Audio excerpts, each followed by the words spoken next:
Sports, athletes, media, fame. Fans love to keep up with what's going on in the world of their favorite teams and players, and sports magazines are an excellent way to do that.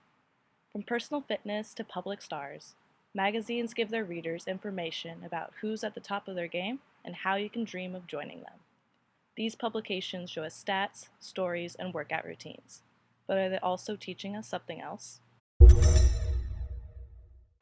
Social construction is part of the social world that is created by people as they interact with one another under particular social, political, and economic conditions. In other words, they're the standards we come to expect from certain roles in society. This comes especially into play when dealing with the issue of gender in sport. Our society has taught us that there are certain traits and characteristics associated with being a man, being a woman, and even being an athlete. But things get interesting when not all of these traits work at once, or if these stereotypical boxes are broken altogether. One thing reflected in many sports magazines is the concept of hegemonic masculinity and hegemonic femininity. Hegemonic means ruling or dominant in a political or social context.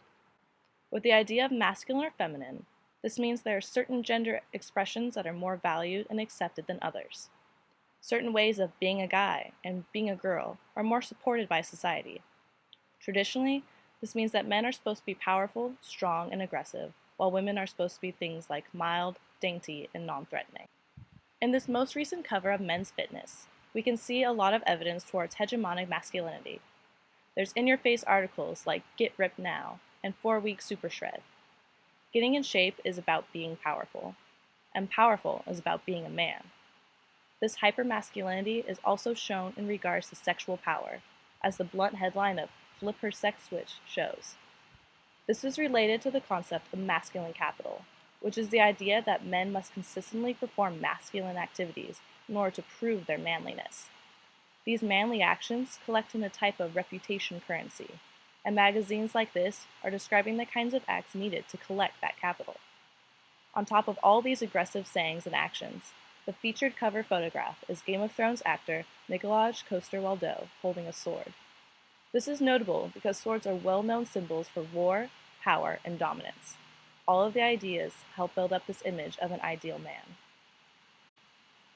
On the other hand, we then have female-oriented media like this fitness magazine. Even though athletics are supposed to be about skill and performance, our earlier descriptions of hegemonic femininity like mild and dainty would make it hard to succeed. But many sports magazines still portray women in this way. We can notice a lot of differences from the issue of Men's Fitness. The model is dressed in only a sports bra and spandex, has a full face of makeup, and her hair is perfectly curled. Even the very colors used are bright and pastel, unlike the darker tones from Men's Fitness. None of these details really give off a sense of power. None of the headlines even deal with any topics related to skill, but rather how to maintain a very specific physical appearance. The focus on appearance over skill is featured in almost every single headline on the cover, which leads us into our next issue. The Women's Fitness magazine clearly lists goals its readers are supposed to aim for. Sleeker arms, sexy shoulders, firm button abs, thinner thighs, shapely legs. Unlike men, who had articles all about bulking up, women are expected to maintain the womanly appearance of toned, not overly muscled, in shape, but not too much. The magazine encourages women to perform their gender in a way that is not too close to the standard men's performance.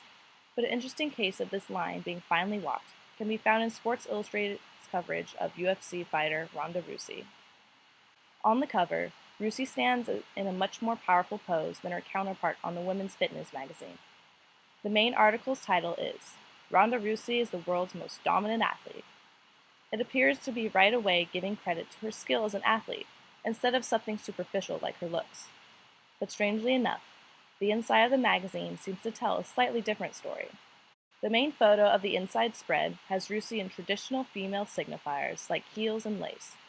While her pose in theory dominates over the two beat-up men below her, the sudden shift in clothing is hugely important. It once again comes back to gender expression, with perhaps Sports Illustrated using this very traditional feminine clothing to counterbalance the images of Rusi that are more masculine. Further in the issue, there's another picture of Rusi and an opponent weighing in for a fight. While male athletes will often just have on the trunks they compete in, for some reason both women are wearing tight, lacy dresses. This is totally unnecessary for competition, and is instead another attempt at feminizing two women who are in a traditionally male environment. Because their gender expression is going outside of what is usually expected from women, society tries to corral them back into a gender expression that is more in line with hegemonic femininity. While many sports magazines uphold traditional roles of men and women, even while discussing athletics, there are still some positive examples to be found out there. One is the most recent cover of ESPN magazine, which features women from the U.S. national team since they're preparing for the Women's World Cup this summer. Now knowing how stereotypical gender boxes can take away from an athlete, we can see how ESPN is avoiding these pitfalls. First off, the athletes aren't dressed in frilly outfits or revealing uniforms. They're wearing standard soccer kits.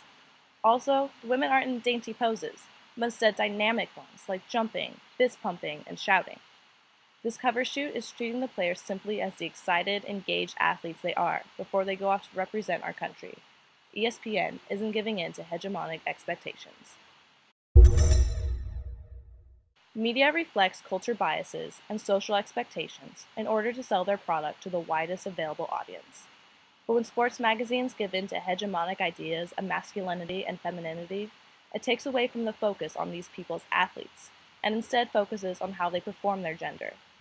Gender performance is in no way related to skill or ability as an athlete.